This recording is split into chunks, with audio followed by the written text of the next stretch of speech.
Thanks. So, first order of agenda business is, So are repeat there it. any late items? Ourselves to them as well, so they know who staff is and who the commission members are. So I've got to turn up my volume because I'm not, oh, it's up at 100. Could you repeat that, Steph? I Why did. don't we introduce ourselves to the new members as well, so they get a sense Sure. of who we are? Okay. That's a very good idea. So I'll Okay. introduce myself. I'm Peter Vaseboard. I'm chair of the commission. People just want to go, Melissa, Yeah, maybe? staff, I'm the committee coordinator. I think I've talked to both of you guys. Yeah. I am Melissa. I'm the vice chair, I think, still. Am I? Yeah.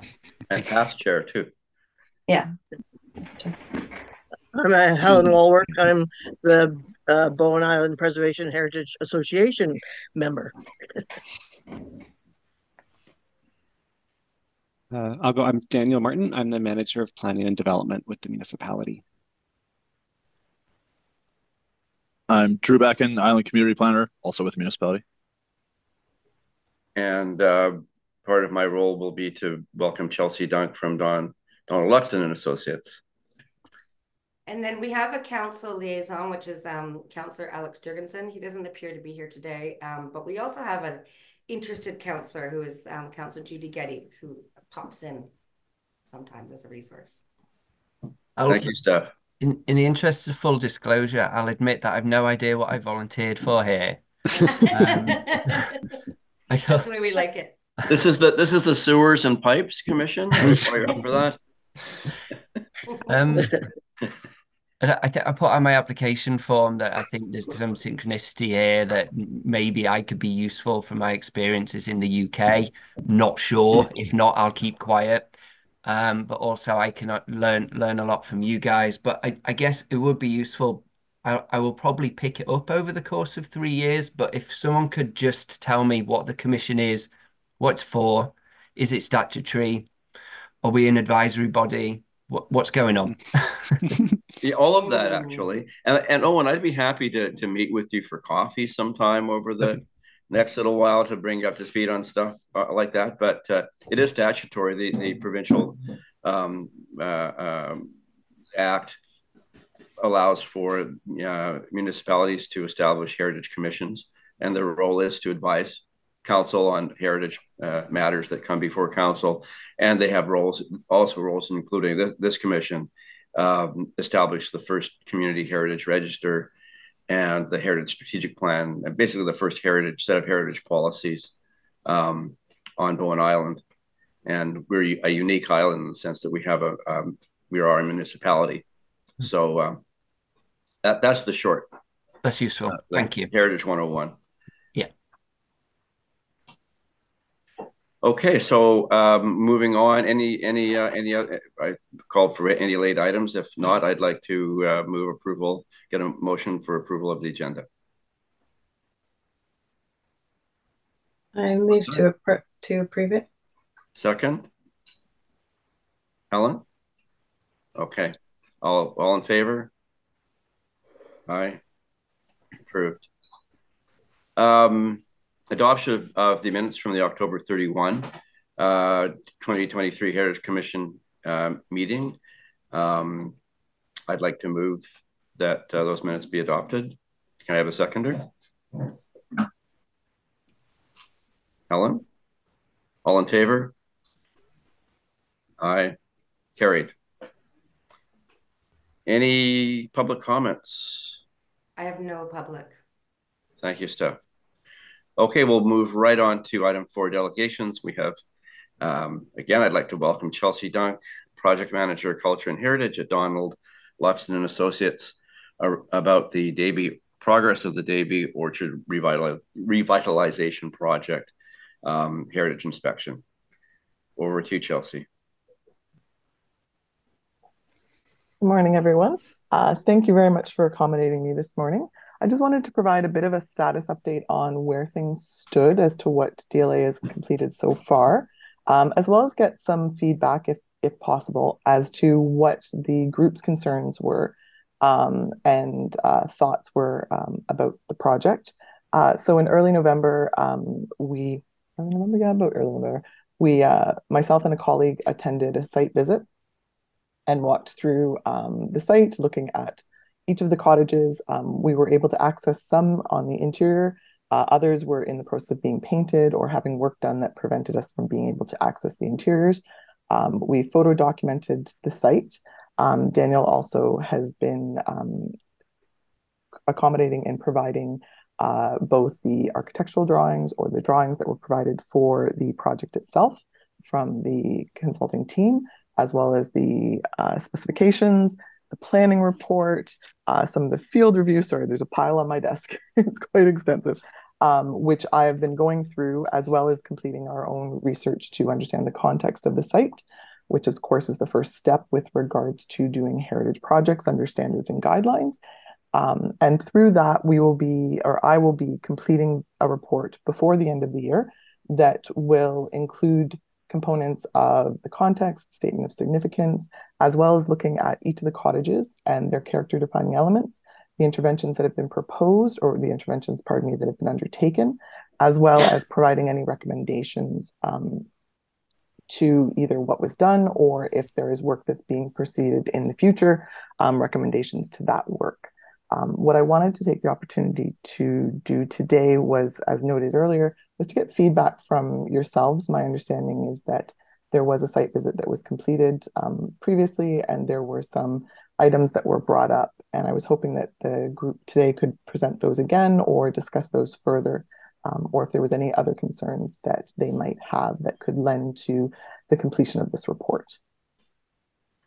So thank you, Chelsea. And I'm just wondering if you've been provided with some of the correspondence, some of it provided by the commission, and responses from Metro. I've received some meeting minutes, I believe, of your own meetings, or actually the recorded one from your last meeting. And then there was some correspondence that I have received through Daniel from Metro, but I'm not sure. Oops, sorry, I've just lost you all. I'd have to go back through all the documentation to see if they were actually a back and forth between your questions or any comments that you provided and a response from Metro, but it doesn't spring to mind at the top of my head. Okay, because I think that would help answer your question. Yeah, I certainly don't want to duplicate things if there is already items out there. I just wanted to have the opportunity to obviously meet all of you. And Andrew, you're a familiar face. I think we've had some contact previously with one of your projects. So it's lovely to see you again. But also just sort of get some direct feedback from yourselves as to what your thoughts are on the project so far and what your concerns were. And so just a little bit of the history in terms of correspondence. We a number of us did do a site visit with some municipal staff and also councillors and the mayor back in early September. Okay. And then concerns were relayed. Metro made a presentation to the commission also in early September. Okay. And as a result of, and we also received correspondence from Metro, providing their assessment of how they were complying with everything that they needed to comply with, and everything was all good. Then the commission made some recommendations to council as a result of that. And you probably have those recommendations in the minutes. Subsequent to that, the commission provided a memorandum to council, which in some ways was that correspondence was referred to the commission, and the memorandum to council was a response to that referral. And council received it for information, did not forward it to Metro. But I'm thinking, Steph, that we could provide that to Chelsea as part of the background as well. Yeah, in terms of... I can put it on screen now if you'd like, or I can just forward it to Chelsea.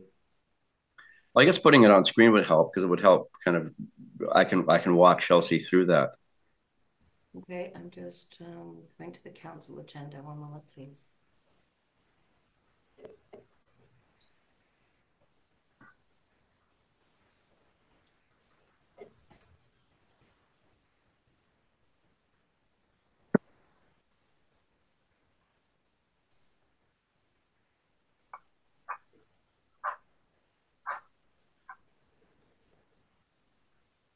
Seeing. There we go. So Metro Parks had sent a letter on September 6th, and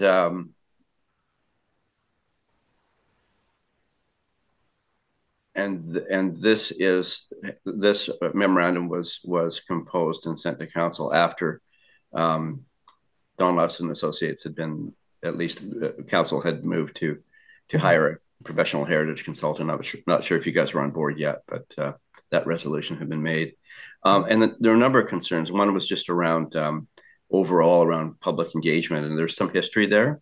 Okay. And so I'm not sure that we need to develop too much on that, other than we feel that any plans that Metro did share were very high level and really didn't indicate in any kind of detail what decisions or choices might be made in terms of the level of conservation.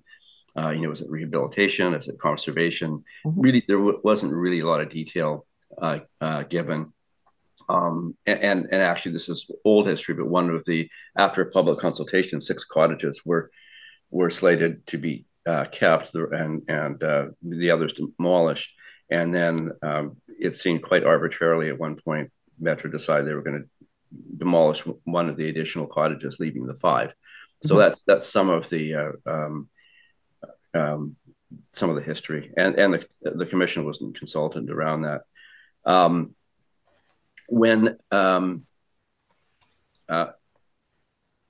Metro referred to and council referred to as a strategic plan, or Davies Orchard strategic plan, submitted in 2017. I don't know if you have a copy of that, but again, it's a very broad brush document. It's 6-8 pages long, and it's just a very high level overview of the intention going forward. But that's all we have from Metro. Not very detailed. Okay, I don't think I've seen that yet. I did get from Metro the Davies Orchard Planning Report, which is dated 2017. So I'm not sure if the report that you are referring to is contained within this report, or if it's a different report entirely. Yeah, I'm not sure either. This one was received by council on September 15th, 2017. I can look into it. Yeah, okay. A copy of that. What you're showing on the screen, I don't recall seeing either. So this is helpful as it identifies some of the more specific concerns. And as you noted, I believe it was cottage 12 that was the 6th cottage that was on the site. I guess not quite prior to the start of the project, but when the project started. And then fairly recently, council received some correspondence from Metro particularly in response to the heritage inspection that council resolved to conduct, and also referring to other aspects like the public consultation and updates and things like that. So you probably should have a copy of that. And then most recently, dated December 1st, there's correspondence from Metro. So that correspondence was saying, well, we don't believe that a heritage inspection is legally warranted in this situation, but we'll let your consultant on site anyway, as a sign of good faith, and we'll also produce monthly reports until the end of the process in construction period in February. And we received the first one dated December 1st. Right. So prior to that, sorry to interrupt. Prior to that, there were what sort of So I guess I'll explain sort of how my experience has been working with municipalities on heritage projects, whether they've been city owned or municipally owned projects or independent, privately owned projects. Uh, Typically, the heritage consultant provides feedback to the consulting team and the owner throughout the course of the project as to whether the work being done aligns with, in our cases, we produce conservation plans that outlines the scope of work and then gets integrated into the drawing package and specifications as required. And then through the permitting process, that whether it's a development permit, rezoning, or however it works for each project, the commission, the heritage commissions or heritage groups have the opportunity to review what is being submitted, provide comments, and then going forward, there's actually, at least in the projects in Vancouver and Victoria, the commission doesn't continue to get updates throughout the course of the project. So I'm wondering in this instance, was that December project update the first that you had received, or had there been updates being provided to you throughout the course of the project from when it started, or how is that sort of structured? It's the first, and it was submitted in response to some of the resolutions from council in terms of consultation piece. And where this all arose, and it's kind of retrograde. The intention is, has the work proceeded in accordance with generally received conservation principles, and is the work being done in a professional manner? And it came out of there was a member of the public that was looking at the work happening who has a construction background. I'm not sure if they have a heritage background, and this person was claiming that there was shoddy work. So that's part of it. A subsequent building inspection by the municipality's building inspector didn't see any violations. So, but that's kind of what started this. And one of the municipal councillors who actually lived in one of the cottages for many years back in the day, that kind of took up the torch and expressed concern. And so then the commission got involved, and then council got involved. So really has the work been done in a way that's acceptable? And one of the big issues was Cottage 19 had a fireplace.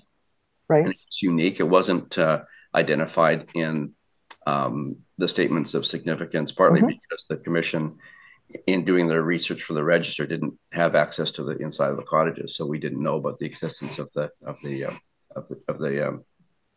fireplace. And the fireplace is quite historic. It was put in after the cottages were built, but quite a long time ago, from a historic blue brick that was produced on Bowen Island historically. And that fireplace was dismantled. We're still not sure whether the bricks were retained somewhere, but we were surprised that the discovery of that didn't merit at least some consultation in terms of what the historic value of that is, and was there ability to keep those bricks in place as opposed to removing them. So we only found out after the fact when we did that site visit in September, and there's a hole in the roof, and what's going on? What's going on? Yeah, exactly. And the other thing was one of the cottages that was probably in the worst condition. All of the siding and original materials had been removed. Presumably the intention of Metro is to put on new siding that replicates it, but we were questioning it as to whether any of that cladding could have been drop siding, could have been replaced. Apparently the intention is put back the windows and doors, and we were told that the presence of lead paint made it not feasible to save the cladding. And so we raised the question, well, presumably the windows and doors would have lead paint in it, so what's going on here? So this is the kind of question. So that cottage was taken right down to the studs, and most of the studs were replaced as well. So was that an appropriate decision, or was that right? And I believe that's cottage 14 that you're referring to, of the sounds right, that was taken down. I think when we visited the site, The majority of the siding had been or there was siding that had been installed on the exterior of that. Certainly working with hazardous materials on projects of certainly heritage buildings is quite common in that respect. We do have issues sometimes in that the removal of those contaminated materials sometimes can result in loss of the material, of the underlying material itself. Sometimes, of course, when specifically dealing with masonry buildings, the application of paint to them can cause increased deterioration of the material behind it, because a lot of times that paint will trap moisture. There are better paints now, of course, but back then that wasn't what was thought of.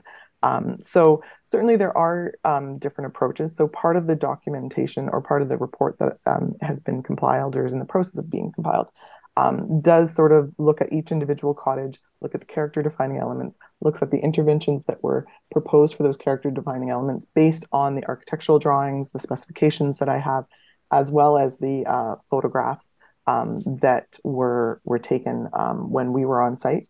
Unfortunately, we are kind of coming to the project towards the tail end. So as you've noted, some of those interventions have already occurred, and therefore are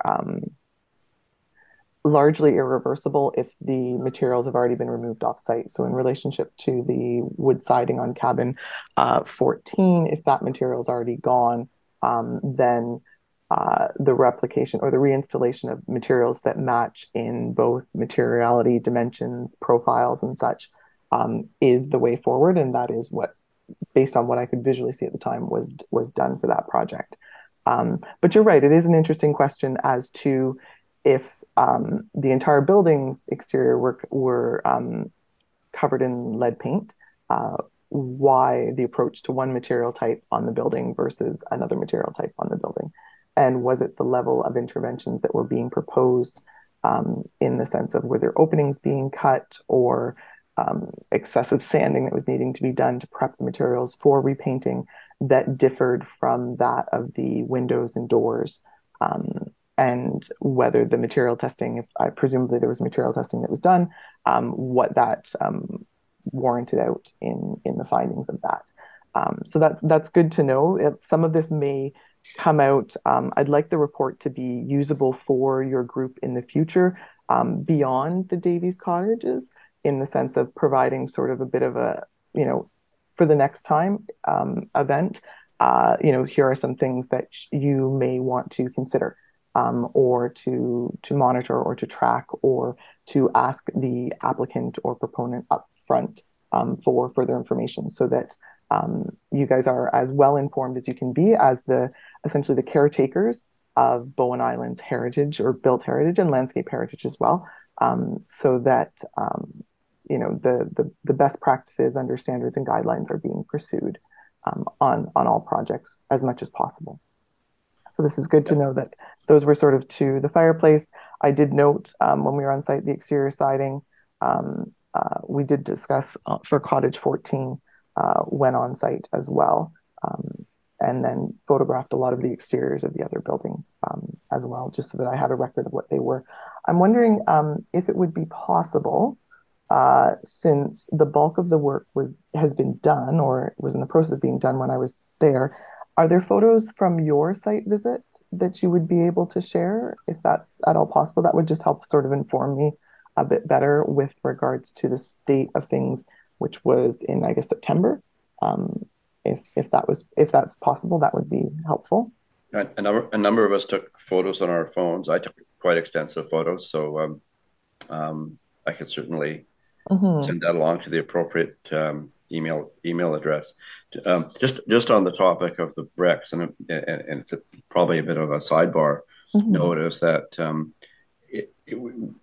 I heard that maybe those bricks are extant somewhere in a metro yard from that fireplace, and so the question is, what is the most, if the bricks are still extant, what is the course of action? Metro had said that they'd removed brick chimneys from all of the cottages because the chimneys, the noise in the background, it's probably a plane, because the chimneys rested just on the roof. Yes. So just supported by a roof structure rather than being supported on the ground. But the exception was that fireplace that was removed. The bricks were presumably supported by the fireplace itself, which was probably supported from the ground up. So the seismic issues around an unsupported chimney and that particular cottage 14 fireplace seemed to be a different issue. So just thought I'd flag that for you as Certainly. well. Peter, I can chime in just in terms of the bricks. When we did our site visit with Chelsea, we did raise the issue, and the contractor said that they were currently stored behind cottage 19. And they did the last field report we received from the architect did actually have a picture of them. I'm going to just share. Is that number 11, I think, Daniel? So this was just, if I'm sharing the right screen, the bricks from Unit 19 are being stored behind the unit. The fireplace bricks are machine cut clay burn bricks from Abbotsford. The chimney bricks are mold formed bricks from an unknown source. And then at the bottom, they've noted store bricks of BIM's use. So when we were on site, we did say, highlight the importance of them and not to dispose of them until we had sort of an opportunity to discuss it further with them. Daniel, you mentioned this information being sealed. Does that mean that this is information that you can regularly share with the commission? Sorry, being sealed. Sealed? Maybe I misheard. Is this it sounds like you're receiving detailed information from Metro. And is that something that can be shared with the commission as well? Because we've been, as a commission, raising the issue of lack of information and lack of updates, We've received, I think, 3 now field reports from the architect that are sort of standard for any of our building permit processes that the registered professional provides it. I would probably just confirm with Metro, like most of them. Yeah, anyways, I would probably want to go back to Metro. Normally we wouldn't share, but I'm happy to. I would just ask them for, just to confirm that they're okay with that. So like they sent us sort of the public update that we shared with you on Friday, and so I know that was sort of their public facing, where sometimes the field review from the architect can go into like the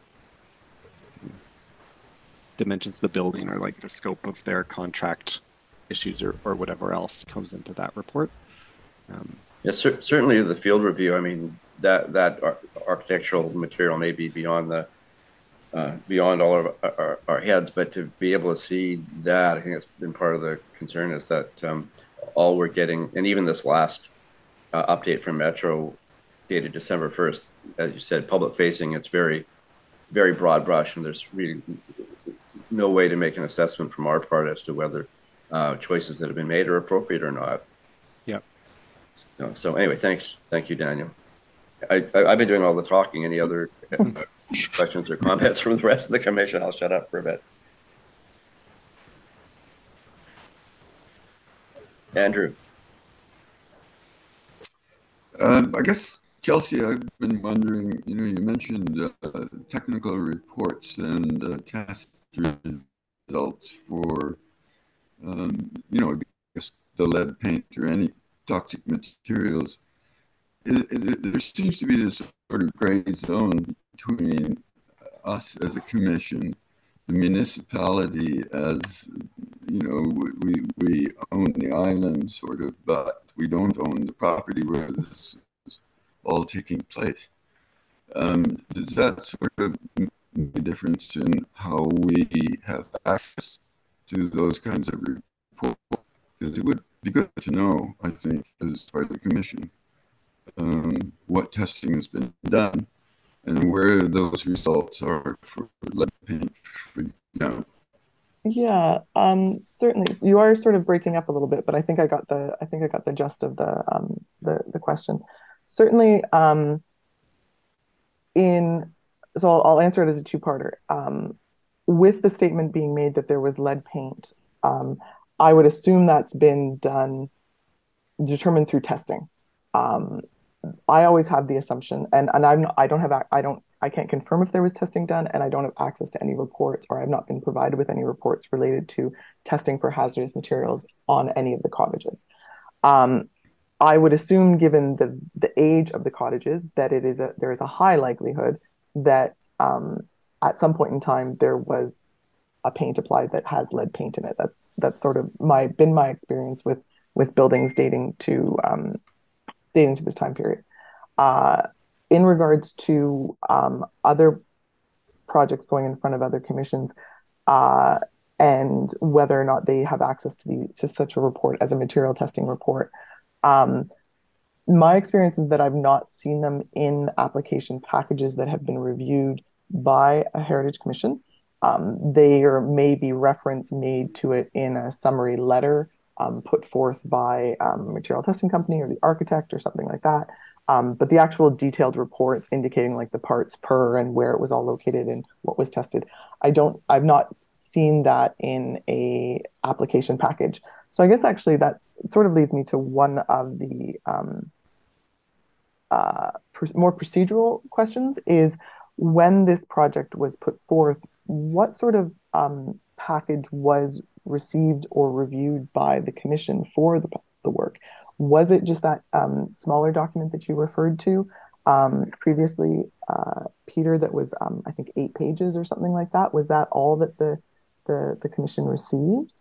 Or was there a larger package that was sort of reviewed as part of the procedural process? Yeah, as I recall, all we received, if it wasn't the 8-pager, if it was something longer, it was still very high level. Okay. And certainly, and I guess one of the concerns from the commission as the project has unfolded is that there was no effort to say, okay, we found, even if they were going to share a report with us, we found lead in the siding, and here's why we think it's not feasible to retain any of it. It's all going to be replicated. So then we can have that discussion. And the same thing with the bricks. We found this fireplace. We think it might be quite old. It's not original. It's not in the statement of significance, but we think you might want to know about it. And then it just raises the whole issue of we're just be given the high level stuff, and we're not, are those decisions being made in a closed room without, to what extent was expediency the reason for, and proposed uses, is the chimney or the fireplace in the way of, efficient use of, at least we can have that conversation, but that conversation wasn't, we weren't afforded the ability to have that conversation. So that sort of seems like a bit of a tenant or a theme, I suppose, sort of that communication between Metro and the site activities and yourselves seems to not have been to the level that perhaps you had expected, or that you had hoped, or you thought had warranted for the project, and that when things differed from what your very high level understanding, given what you were provided, changed. There was not the communication that, or at least the background information provided to the commission in relation to why different steps were being taken, or why those steps were being taken, and that that they hadn't looked at or how do I phrase this?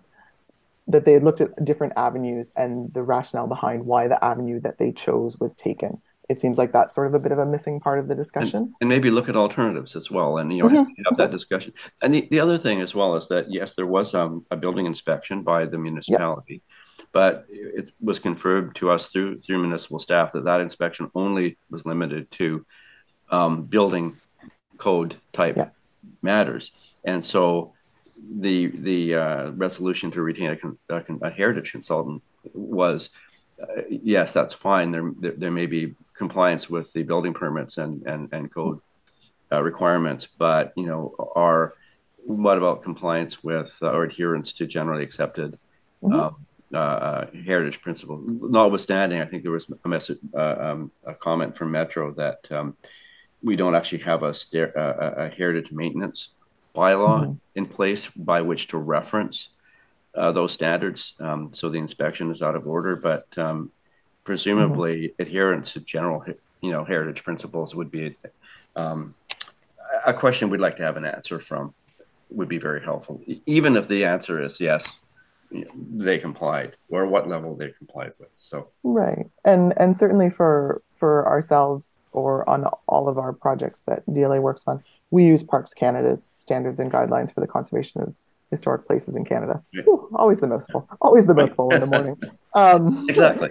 And that's what we use when we're evaluating the level of intervention and the approach taken. And of course, we look at those standards and whenever possible, try to do the most minimal intervention as possible, with the understanding that there are other elements such as life safety and seismic, unfortunately, on the coast, compared to other parts of Canada, we always have to worry about.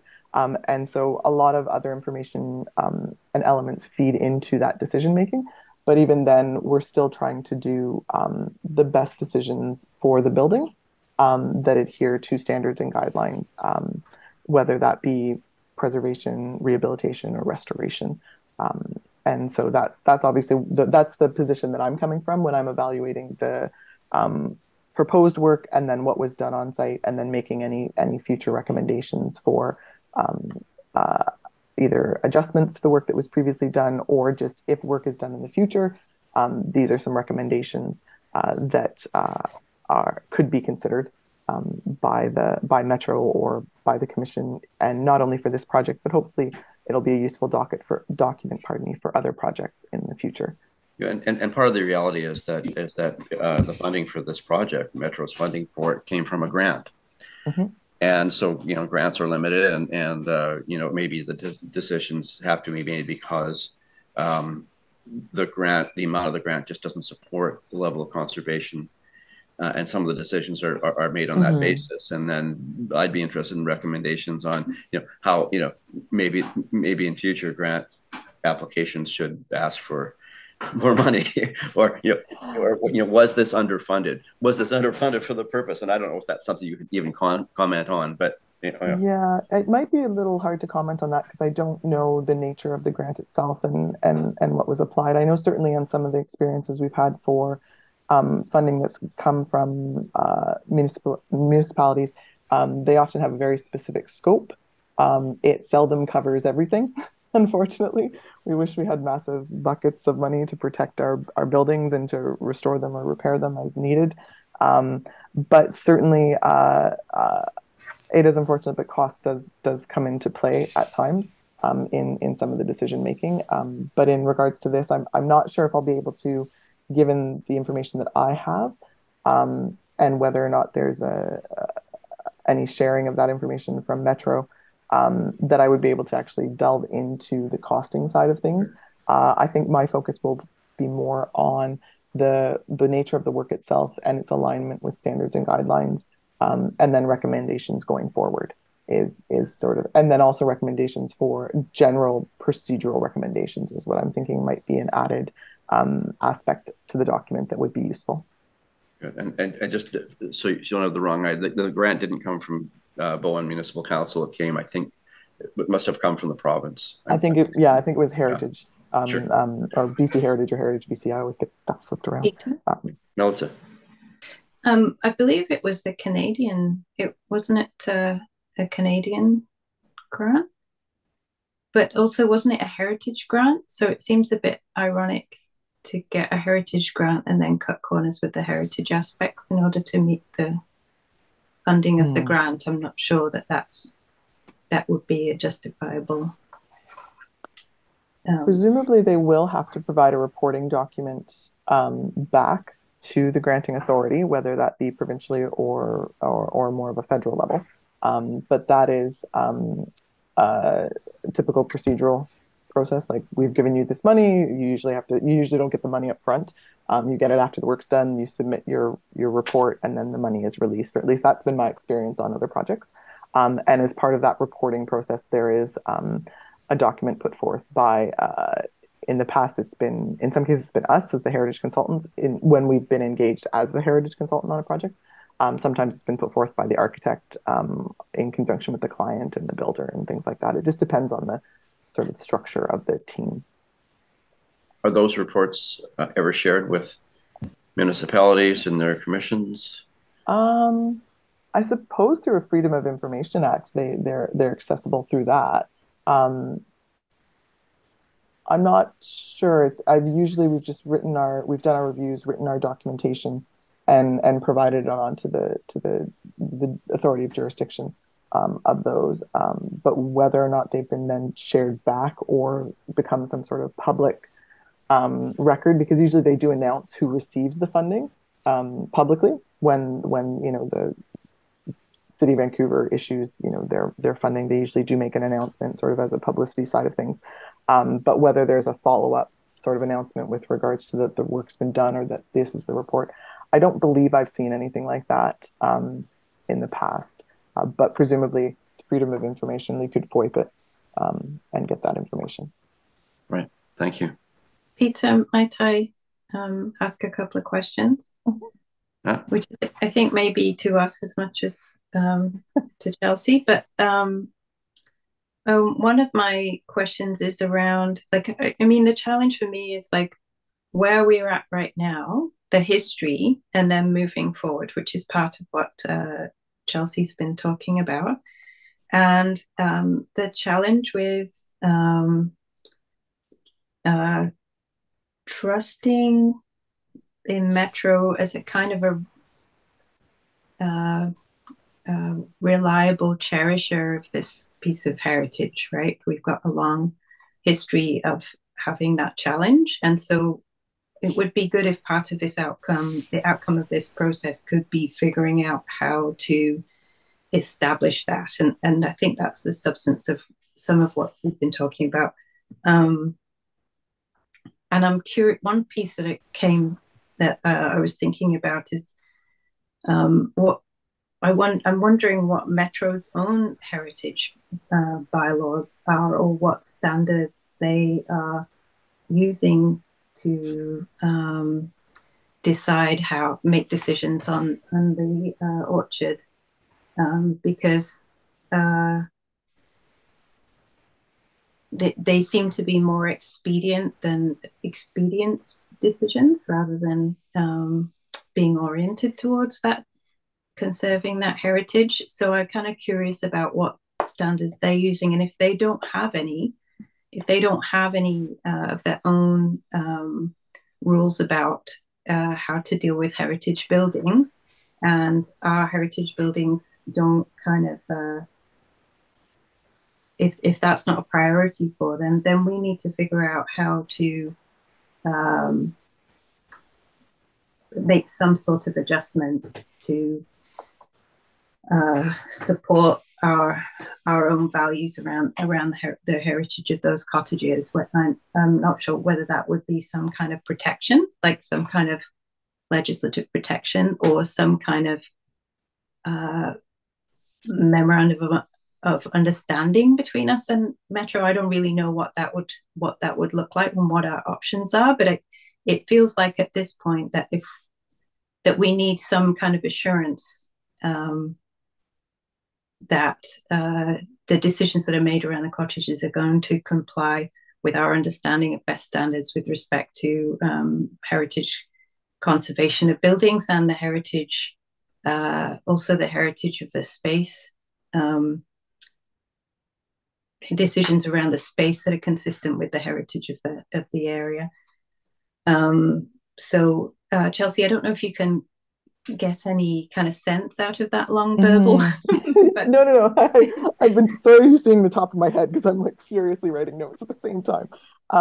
Yeah, I think certainly, obviously it's that tricky situation or the challenging is I think collectively everyone wants what's best for the cottages and the site on a whole, in that you want to ensure that the decisions that are being made align with best practices, and in my case that would be align with standards and guidelines, and that the decision making is well informed and it's not being done in,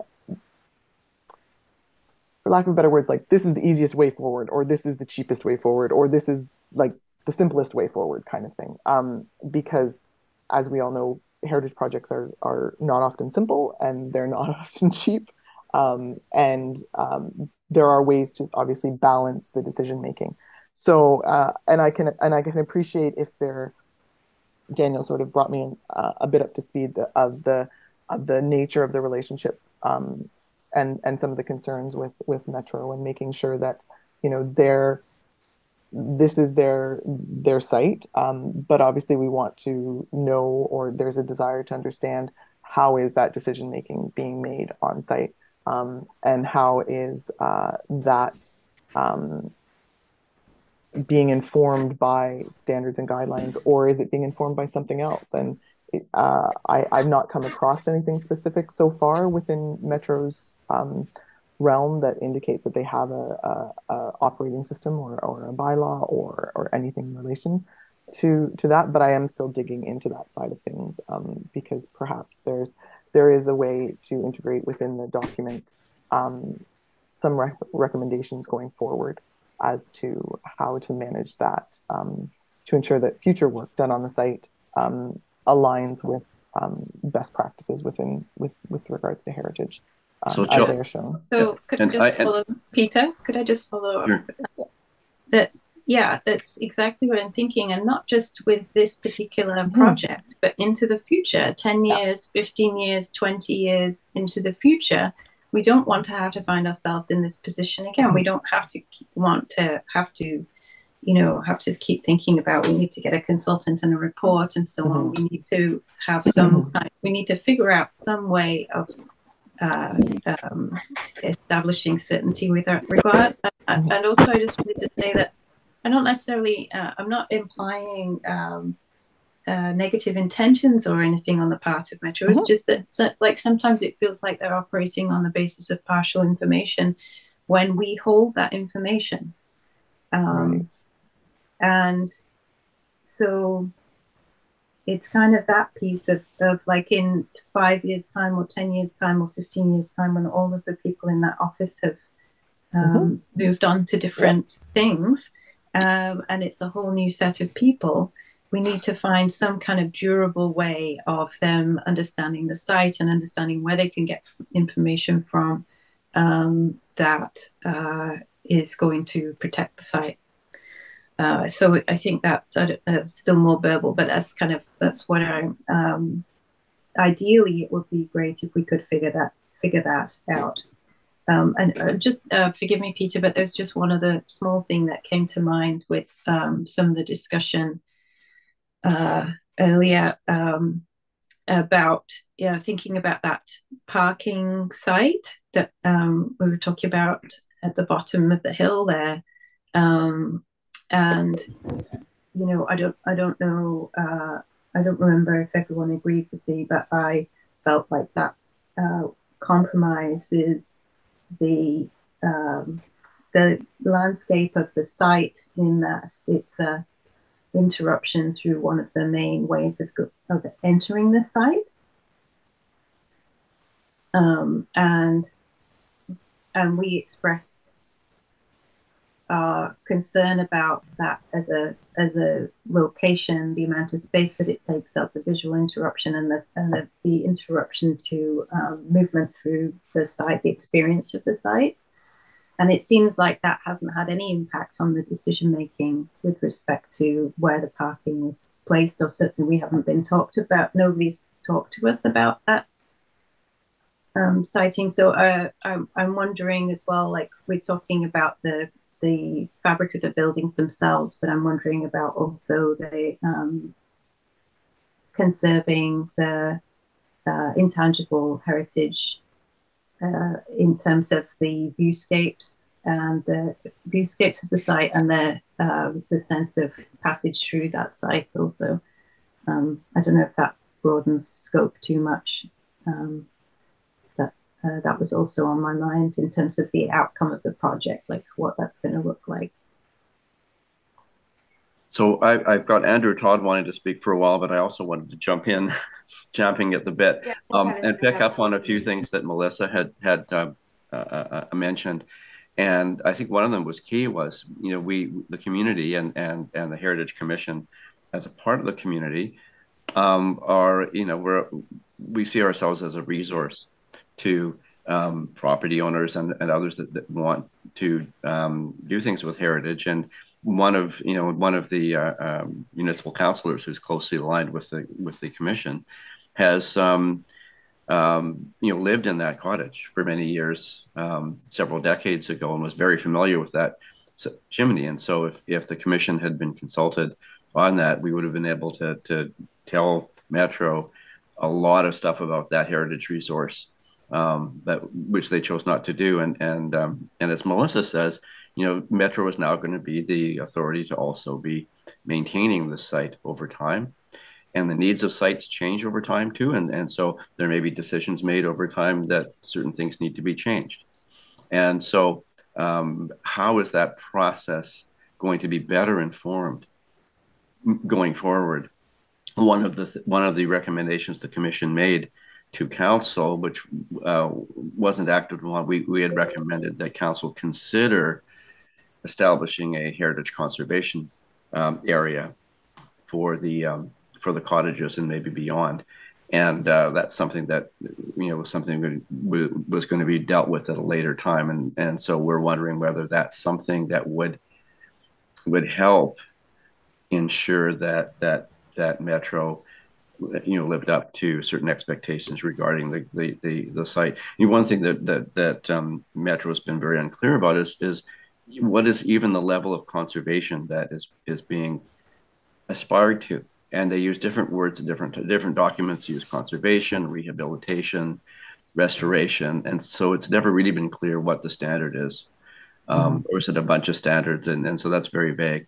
So would a heritage conservation area would be a key thing? Would a heritage standards maintenance act be something that would be, or bylaw be something that would be helpful? Or is that too heavy a hammer? But those are some of the things that might be considered. The parking, the location of the parking lot is certainly an issue that seems to have been ignored. And there was one other thing, and I can't remember what it is right now, so I'll turn the floor over to Andrew. I'm just going to pick up on what Chelsea mentioned in terms of the way projects are normally carried out with reference to expanded standards and guidelines for conservation of historic places in Canada. So in that document, there's meant restoration, rehabilitation, and conservation. It doesn't seem like Metro is doing a very good job of kind of following those guidelines in some way.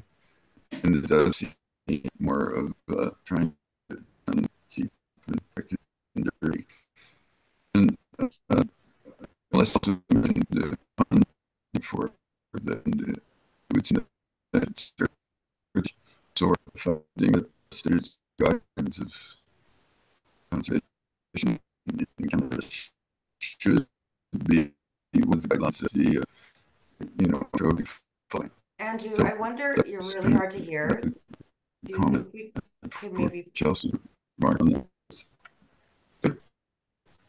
You cut out so badly, I couldn't understand anything, Andrew. Yeah, I'm do you sorry. want to try I calling in on one of those numbers in the or unless you maybe have a microphone or something, or there's also an option on Zoom to call in.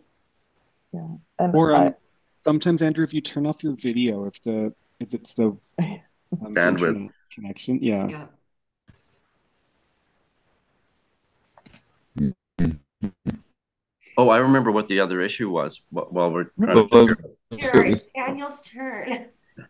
He's Oh, really Daniel's set his turn. hand up for 20 minutes. But I'm sorry, I just didn't want to lose it, Steph, which was the issue of the design of the electrical facility. which Right. there were a lot of concerns about the flat roof and the boxy design and whether it actually fit in appropriately with the site, with the heritage values of the site. Thank you. Daniel, you've had your hand up. Thanks, Peter. I just wanted to come back to Melissa's sort of comment about not so much the current project underway, but about future ones.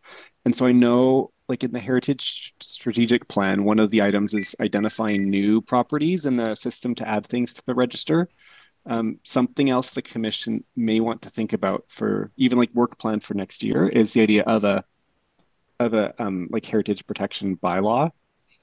So the Local Government Act has a section where we can have a bylaw that would allow essentially a building officer to not issue a building permit for something on the heritage register and instead refer it to council for a period, and essentially has that check-in point where council could then have conditions on it, probably could be referring it to the Heritage Commission. And that's section 604 and 605 of the Local Government Act. So that's something like we don't have now, right? We have the Heritage Register, but in terms of like our building bylaw, if we get a building permit application for something, well, we follow the building bylaw in terms of what we can consider and can't consider. But so that's why some then, you know, if we had a bylaw under that section, that it would give a tool to have sort of a conversation with an application we get. Yeah, so that's and something that, you our know, the commission. experience, and just to comment on that, one of the municipalities we worked with, the city of Medicine Hat in Alberta, we developed a places of interest list that then became their register list, and they then went through the process and of flagging within their own computer system, for lack of a better word, all of those properties that were included on the POIL list, so that with any application that came forward, they had the opportunity to have a conversation with the applicant first. And that was all worked through with their bylaw and everything like that. And just gave the opportunity to, at least before, whether it be demolition, alteration, and addition, whatever it was, there could at least be a discussion with the applicant as to the scope of the work and what was being proposed. And in Medicine Hat, I believe it was more of a concern that there was, due to a lot of demolition that was happening. And that was what was driving that decision to do that. So we have experienced that in other municipalities as a way to sort of at least ensure there's a discussion had as a starting point. What did you call that, Chelsea? I'll have to dig up what Medicine Hat, they did it as a bylaw, I believe, and it was part of their strategic plan that we developed with them. But we developed a places of interest list. So in Alberta, the way that some of their programming worked when it was being funded at the time was we would basically go through a municipality or a county and identify all buildings that we thought could have heritage value, and that would become the POIL list or places of interest list. And then that list got further refined down, excuse me, to a smaller list of items that we then worked on developing statements of significance for. And then over time, slowly the committee in Medicine Hat would encourage the owners of those places of considering designation. But that POIL list provided the opportunity to at least identify in the city's computer systems, or that identified all the properties and such, where there were, when an application came in, it would just be flagged, and then there would be a discussion. And it was like, okay, well, before we issue this, then let's have a quick chat. And there's some pre-rules. I'm still in contact with the municipality, so I can always find out what exactly they've got in place as a structure. It might even actually be on their website still too, that sort of thing. I see Andrew might be back. Is he available? Andrew? I've turned off my video. I don't know if that helps. It does. It has helped a bit, yes. Better. I was just going back to standards and guidelines, and when if grant that was allowed for or given for this project is following, would require that the standards and guidelines be followed. And so I'm just going to leave it at that. Sorry about the reception. It's quite all right. Could you hear that, Chelsea? I did get it. I did get the gist of that at the end. At the end there. Can you repeat that for the rest? I don't know if the rest of the commission picked that up. I couldn't on my computer. I'm not on headphones. Andrew, I believe you were saying just that the expectation would be that the work would align with standards and guidelines of Parks Canada standards and guidelines, as it has on other projects that obviously ones that you and I have worked on together. Was that sort of the takeaway, that should be the guiding document? Yeah, that's the question. Okay. And whether or not that was the guiding expected- document used by Metro. Yeah, right. Is that information being followed? Those guidelines being followed? Mhm.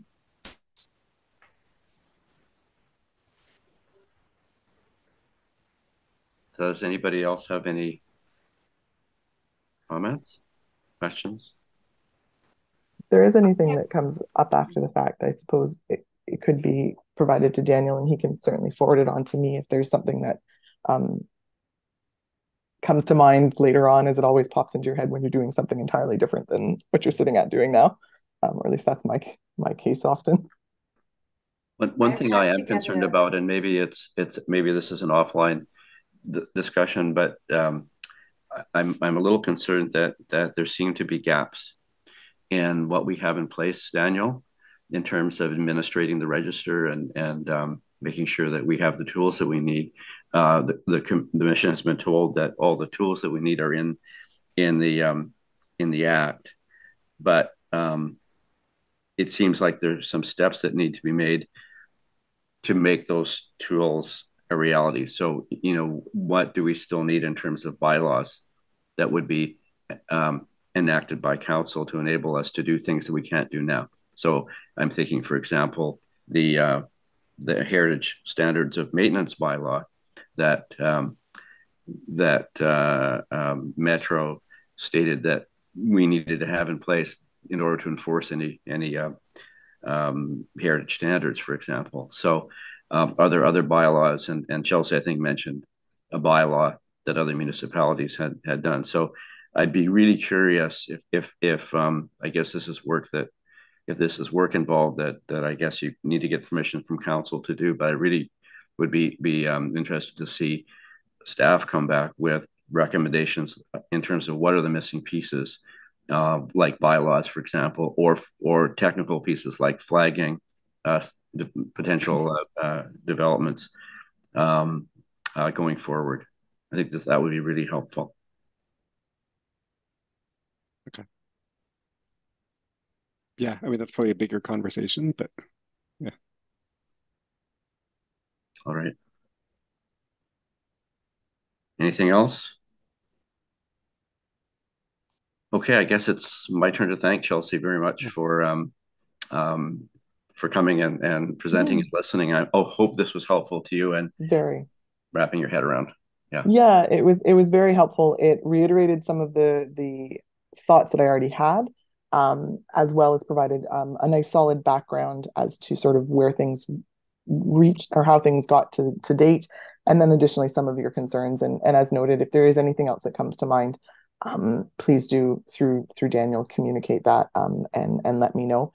And then I will just keep working my way through my report. And as I said, the intent is to have something into Daniel before the end of the year, before we all close down for the holiday season. Have you received the information yet from Metro that you were asking for regarding the initial condition of the site before work started? I understand that was I have the planning study that they provided, which was, I would think, about 150 pages when I printed it off, which does provide quite a bit of information within that document. I've gone through it once. Now that I've gone through the drawings, I want to go back through it again and start pulling apart some of the information, or pulling out some of the information. They've done it cottage by cottage with their description and photographs in the report. So I do have that.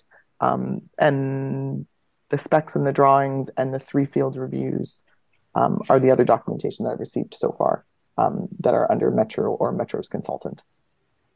So when do you anticipate being able to provide a draft report to The draft council? will go in before the end of this year Oh, to Daniel. That's the target. For myself, short of anything happening but if anything does happen, I'll obviously communicate that back to Daniel. But given that their report or their summary that they issued on December 1st indicated that their intent was to complete the work by the end of January, I don't want to prolong this in case there is something that maybe needs to be addressed before the work is completed, so that we can stay within that window of their site work or their planned site work. all right. Thank you so much, Chelsea. Peter and Chelsea, I just during the course of the discussion, I put some links to the documents you're referring to into an email. Oh, wonderful. To Chelsea, but I've CC'd the commission purely because this has to be incomplete. It's just stuff that I have through my committee work. Mm-hmm. So I've CC'd everyone on it so they can fill gaps if needed. Great, thank you. That will be very valuable for me to have access to. Send now. Great. And thank you all again for having me. I look forward to seeing you all again, and hopefully I'll get back to Bowen Island sometime soon. It was my first trip over, and it was a lovely experience. Could have done without the rain, but it's that time. Oh no, that time of year. I know it's just a given. But I hope you guys all have a wonderful day, and I'll speak again with you soon. Thanks. Have a great day. Thank you. Bye-bye. All right. Is there any other discussion or comments now that Chelsea's off the line? I just saw Steph. I saw your email. Thank you very much. It's not very clean and pretty, but it's sort of what I could get. All right. Thank you. That's so helpful. Thanks very much. Yeah, so just to reiterate, really interested to know where the gaps are in terms of our bylaws and other procedures regarding heritage as we go forward. So if that can be some kind of an action item or something that gets referred on up the pipeline, that would be really good, really helpful to the commission. Will help with our work plan going forward as well.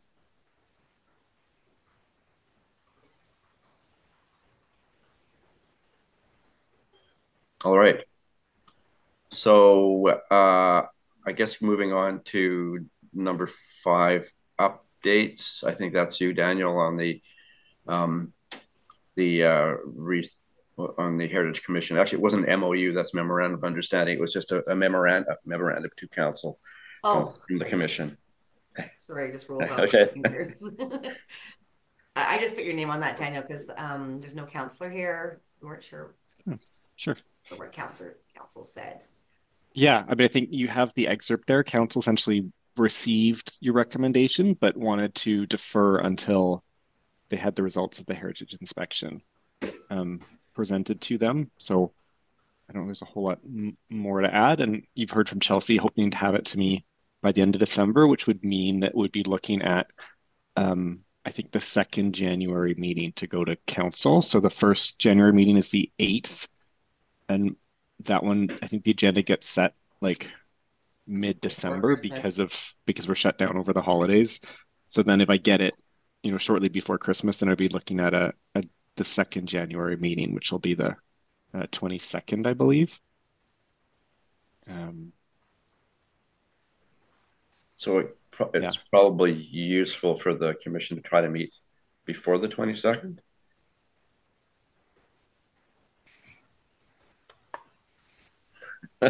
Yeah, like if it's going the 22nd, I'm just trying to think. It's like we would be publishing it the 15th in any case, like as a agenda item.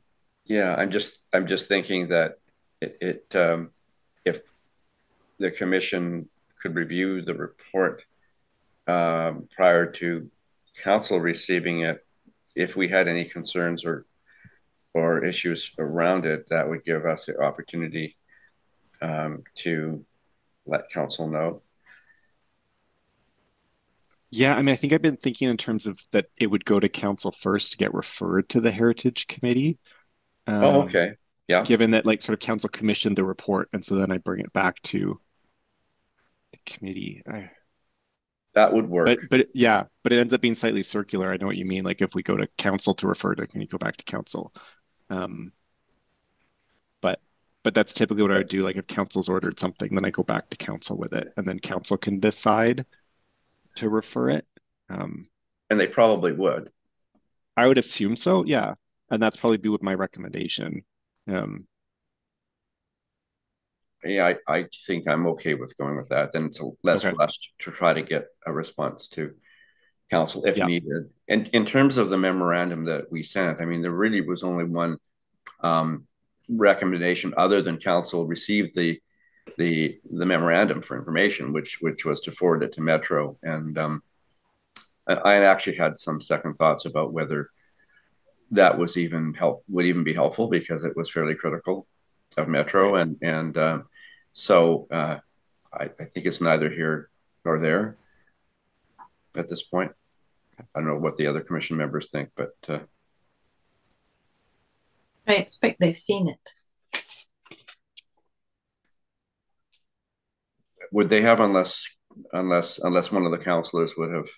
It's on the open agenda package, so I don't know if they're watching. Yeah, they might have, I guess. Anyway, if there's no more discussion on this, I guess we can just move on to action items. And what were those action items, Steph? I can do it if you'd like. Okay. Sure. Clean them up. I'll just link the minutes. Okay, just a sec. I think it was Helen talking about the general store and follow up with the chief librarian regarding the 100-year celebration planning. Did you talk to Tina? Helen? You're muted. There we go. Yes, I have, and she will include us in the deliberations. They haven't started the planning yet, but I'll definitely be in there with her and talking about how to best promote it and celebrate it. Okay. I think we need to talk about also like the Heritage Week that we're going to be hosting. We were going to talk about whether we're going to be including the library in that. But I guess that can come later. Councillor Jurgensen follow up with the museum and archives regarding their work on blindness heritage. So he is not here today. Next meeting, it's on our agenda to discuss Heritage Week. It's our next agenda item. That's all I have. Okay. Yeah, so then it's item 7 back to business arising. And the theme came out. Andrew. Sorry. I'm okay. Okay. I think we should give Owen the whole floor for this one, because he just got an hour and 15-minute dump on Davies Orchard, so we should let him plan all of Heritage Week. Yes. Have fun planning it, Owen. What do you want to do, Owen? Let us know how it goes. Actually, I just wanted to mention that the layer by layer theme, which had been identified, the provincial theme for Heritage Week. And that really aligns with the minutes, which talked about celebrating the many lives of the library building. Yes. And so those are layers. So in some ways, it's a perfect fit, the Heritage Week theme, and I guess it's and the idea of the library. It's had so many lives. It's been the general store. Now it's the library, and it had some uses in between as well, I believe. So that's certainly something that we could help the library celebrate, and maybe that's our main activity for the year. I don't know. Do we want to get some actions out of this, considering it's December, and then maybe we'll meet in January, and then it's February? Yeah, we need to. I can take an action to touch base with the rec department and find out what they're doing, because I love leaning on them.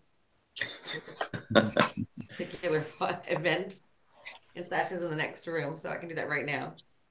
Is that okay? Is that your action item? Yeah. Sure. Okay. Okay. Ellen?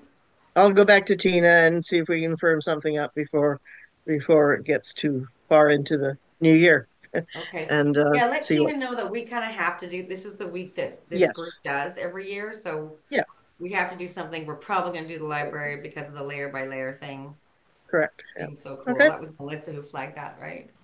Yeah. So remember when we unveiled the owl mascot, we made cookies and we had them on our table. I guess it was during Heritage We Week, or bought you know, cookies. and I'm We thinking had about, cookies made. pardon? We had cookies made. Had cookies made. And um, who made those cookies? It's called Sweet Shop. Bowen, always buy local. Sweet Stack. I can take a moment to Google a Bowen Sweet Island stand. woman. Pardon? Sweet stand, I think her Sweet name is. Stand. Yeah. And we Um, sent her the brand new logo and she made them. It was great. Yeah. So the theme is layer by layer. Could we get somebody to do a layer cake? Well, you can, Peter, go ahead. There was a reason why we hadn't spoken to Museum and Archives at the last meeting. I can't remember what that is, but we should speak to them and ask them maybe they hadn't decided yet, but we should speak to them and ask them what they're doing, and then we can all So coordinate. by we, what does the we mean in this story? Yeah. Do you want to make that call? Or do you want someone else to do that? I can do it. I'll drop the line to Kathy. Okay. Maybe talk to Kathy. Yeah. Okay, Melissa Harrison talked to Museum and Archives. Does anyone want to do research on the layers? All the iterations? I'm sure Judy, somebody has done that. Maybe Kathy. Okay, that's part of what you're going to be.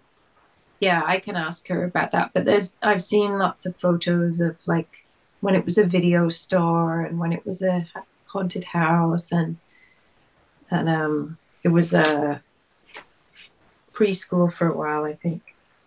Helen's got her hand up. It was a reduce reuse it shop that actually got enough money together from selling everybody else's stuff to vitalize and to refurbish the old general store. So it saved it through like a Knick Knack Nook store from being demolished. They raised enough money doing that. So yeah, I can dive into that because having used that store as my general store when I was a child, I sort of know the levels, the layers. So yeah, I'll be happy to work with that. That's a great layer, the precursor to Knick Knack Nook. That's really interesting. So do you want to like prepare something like a piece of? Well, just do a list. I can do a list, Okay. and see what's been going on through there. Yeah.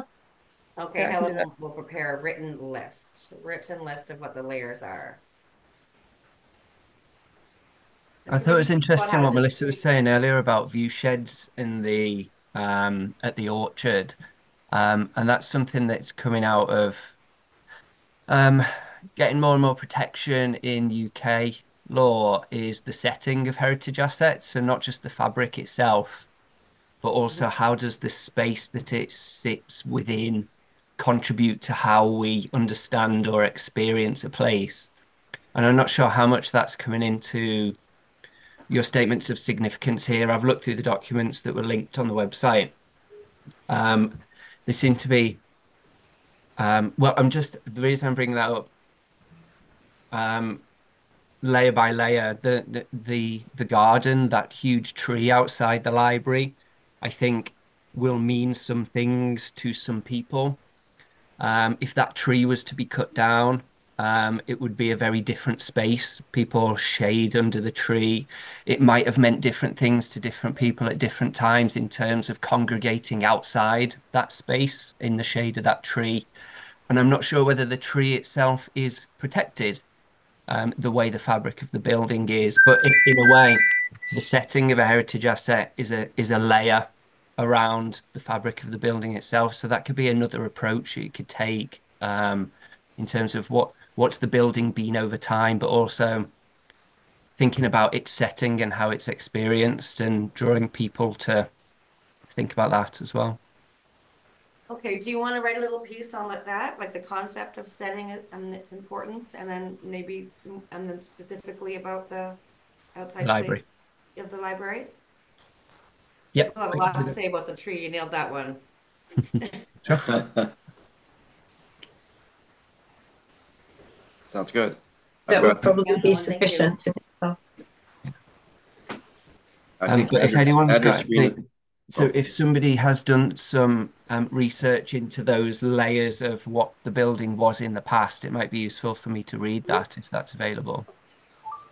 Thanks.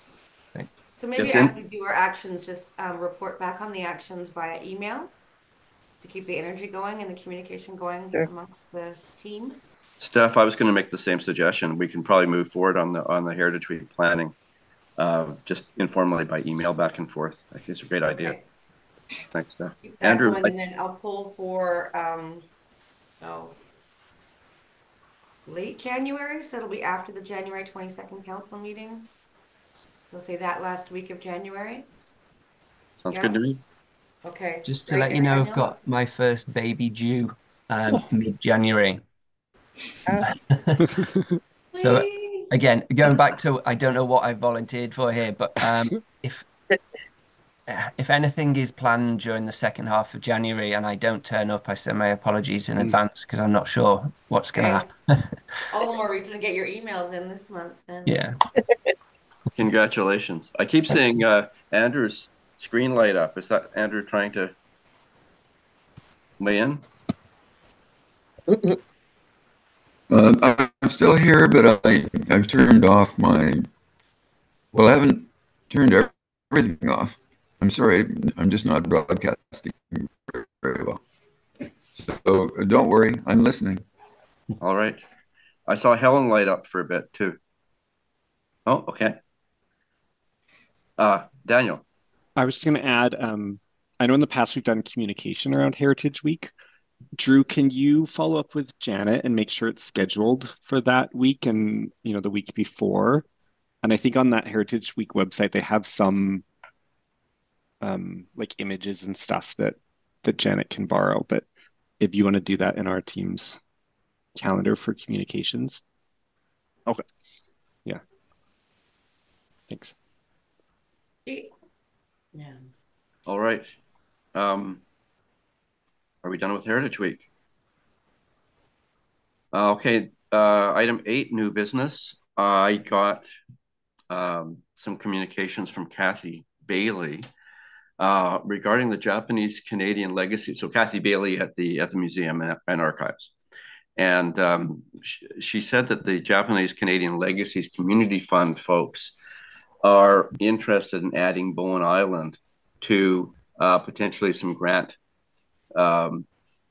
availability for in a range of categories, and the website lists a range of categories that commemorate the Japanese Canadian legacy in British Columbia and in Canada generally. And the categories that seem most likely to be relevant to anything we might be doing would be under community projects. And from what I can see, a community project could include something like interpretive signage at historic sites. And I don't think I can say too much more about it. Kathy said that she forwarded my information as chair of the commission to the Japanese Canadian Legacies Community Fund folks, and I'm waiting for them to hear from them back to me. So I'm not sure if there's much else that we should do until I have that conversation with them. But what I'm guessing is they're going to be asking us if there are things that we might be working on or might consider working on at our end that might need funding. And if we decide something is worth funding and we want to do some work on it, then we could put in a grant application for that to them. So we'd have to know what the project was and how much we thought it would cost to do that. There have been some potential things that this commission has talked about in the past, and one of them is the Yamada family farm site. and potential interpretive signage at that site. So that's something that could be researched. Maybe there's even conversations with the Yamada family on what that interpretation would read, and how much all this would cost. So I'm just throwing that out as a heads up. I don't think we need to make a decision on that, but I'd be interested to know if the commission members thought that would be a worthwhile project. The other aspects would be fairly well known that there was a significant Japanese craftsman contingent as part of the Union Steamships Company resort. I'm thinking in the 1920s. They built the Chinese, or maybe it's the Japanese style bridge that used to cross the creek at the top above the lagoon, and they had a hand in a range of other buildings that Union Steamship built, including I think the resort hotel, and I believe, Melissa, you mentioned the tea house. So that could be also something worth commemorating in some way. So I just throw that out to the commission as a heads up. Has her hand up. Yeah, I spoke to just informally to Ellen Hayakawa. Did I get that right? So long since I've spoken to her. Anyway, she's interested in, and Helen, you might know about, potentially she was interested in seeing if she could get some archaeology going for the Koga work site, where the people lived, where Mr. Koga's people lived. Anyway, that's just to say that she expressed some interest in that, and she also mentioned another Japanese Canadian landowner that I hadn't come across before, who she said owned 320 acres on Cowan Point. So she has, I think she's also in contact with this group and has some other ideas that she's working on. So that will be interesting to see what comes out of that. Thank you. Do you think there'd be value in maybe inviting her or someone else interested in the Yamada family to speak to the commission about possible projects? It could be useful. It could be a useful scoping exercise in terms of what's out there that could be possible. I can drop the line and ask her if she would be interested in coming and talking to us. Right.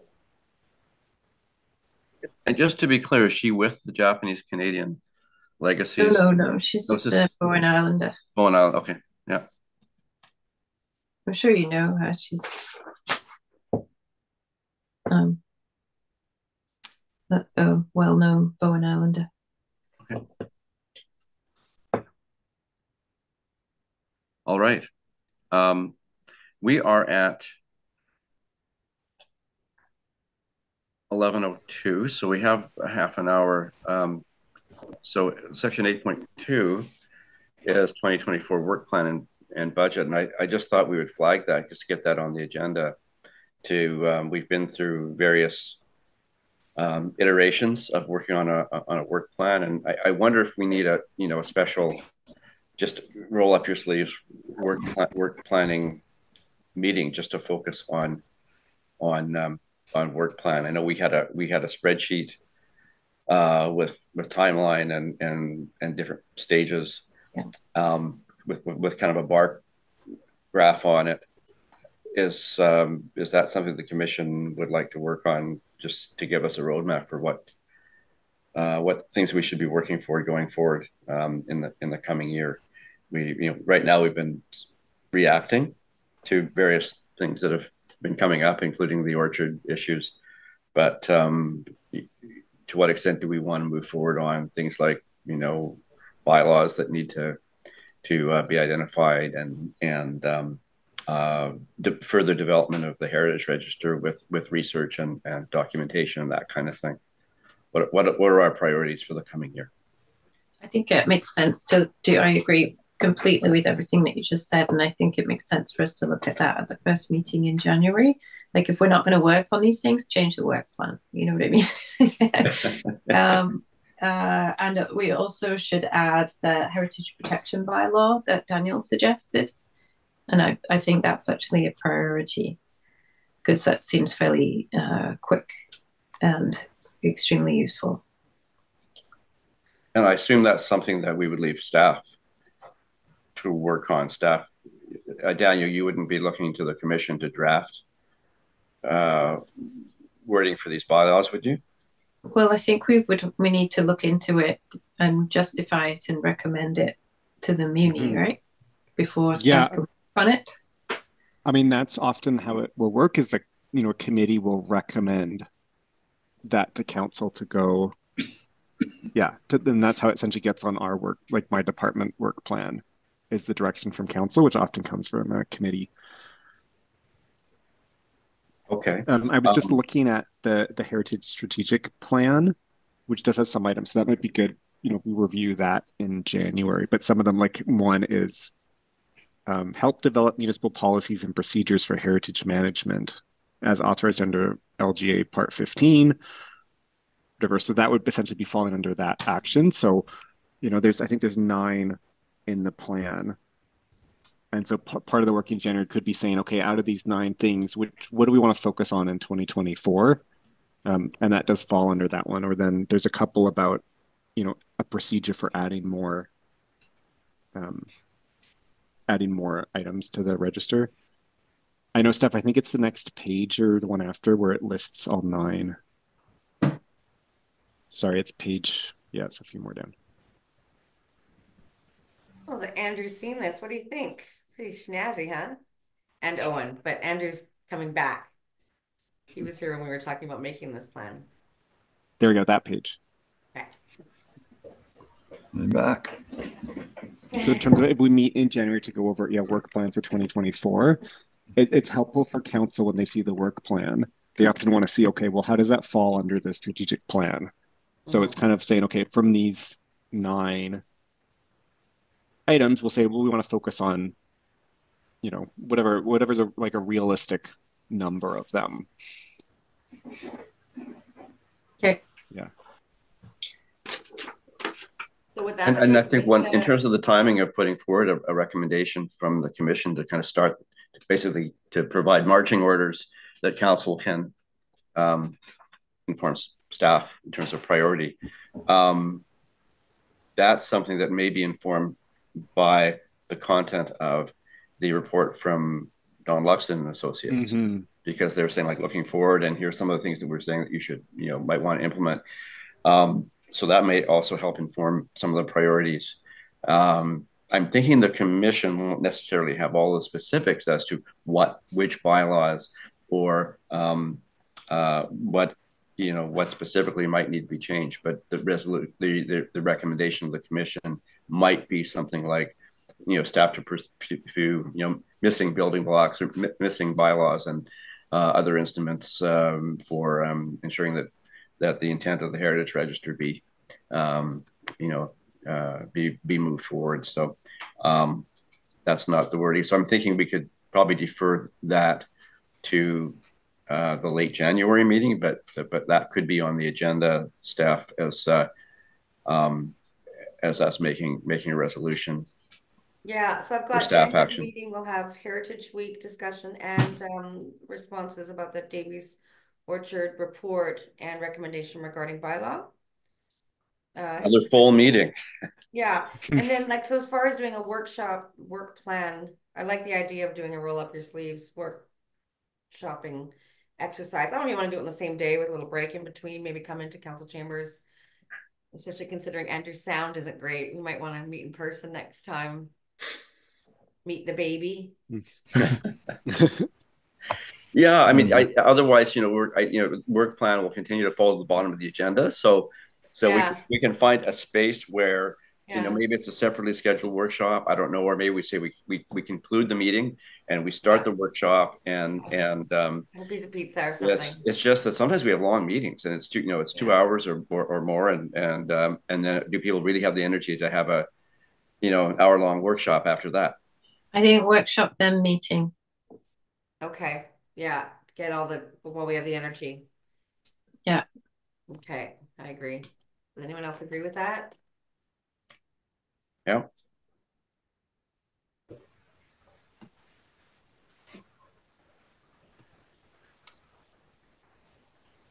And so we're going to do this early January. That's the plan. Late January, so after the 22nd council meeting, so then we'll have the report from Davies Orchard. So we don't have to meet before that council meeting? You want to do the workshop before? I wasn't clear. Also, she did say she'd get the report to Daniel before Christmas, I think is what she said. I don't know if she realizes that that's like 10 days or something. I think Daniel was pointing out that it's better practice for it to for council to refer to you guys than the other way around. Oh, okay. The only risk being if council doesn't refer it to the commission. I'm just remembering that she was pointing out that Metro's plan is to be done with the project by the end of January.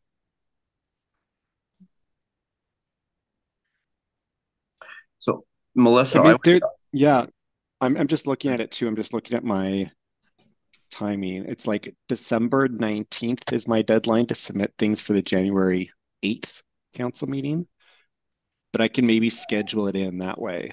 And then assuming like there's only a couple more days after that. So then maybe that's my push instead, to see it go on January 8th. Okay. And then, so then if the commission's looking to meet mid-January or even later that week, that it would have gone to council already. Okay. Yeah. So then I'll pull for, if you're trying to get to January 8th, then I'll pull for the 15th. And then we'll be on, or just right after that, and then we can try to get for the 15th deadline for the 22nd if there's a recommendation. Right. Yeah. Come out of the Christmas moving fast. I really don't want to meet the first week of January if that's possible. Might even be away for a bit, but no, Daniel has to work that week. We don't. Right. Which week, like the 2nd, 3rd, 4th, or do you mean the 8th, 9th, 10th? Thinking after, like, so if you go to council on the 8th, and then we could meet sometime between the 11th and the 15th, and then get a oh, sorry, I'm looking at December, just a sec. You go to council on the, oh yeah, so if people want to meet sometime between the 9th, 10th, 11th, 12th, and then we can make the 15th deadline for the 22nd council meeting. Right. Yeah, that sounds good. I mean, my personal preference would be we meet as a full commission formal meeting to review the report and provide any recommendations. That's that first step, and then I would think the workshop for work plan, which is a longer term thing, would happen at sometime after that. Okay, makes sense. Is everybody okay with that? I don't know what Melissa is, but I feel like they're what's that? What's your I don't really understand. So January 9th to 12th week, we would do a council, like review the report from Chelsea and council during that time. And then meet again for the for the workshop. Okay. And have a freestanding workshop date. Okay, I can live with that.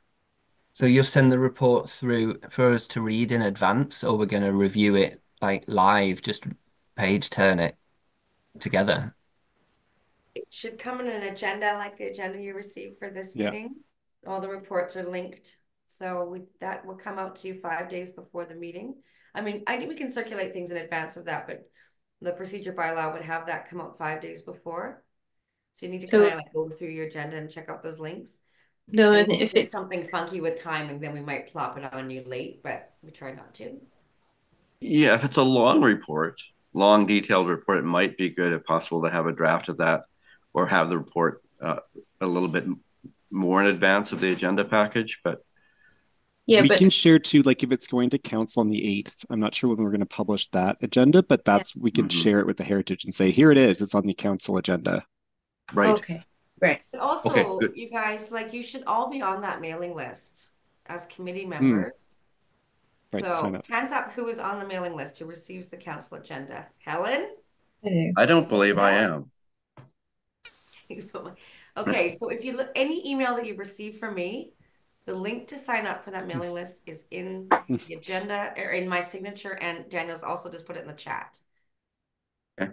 So why don't we just sit here while you guys, I'll sign up for it right now.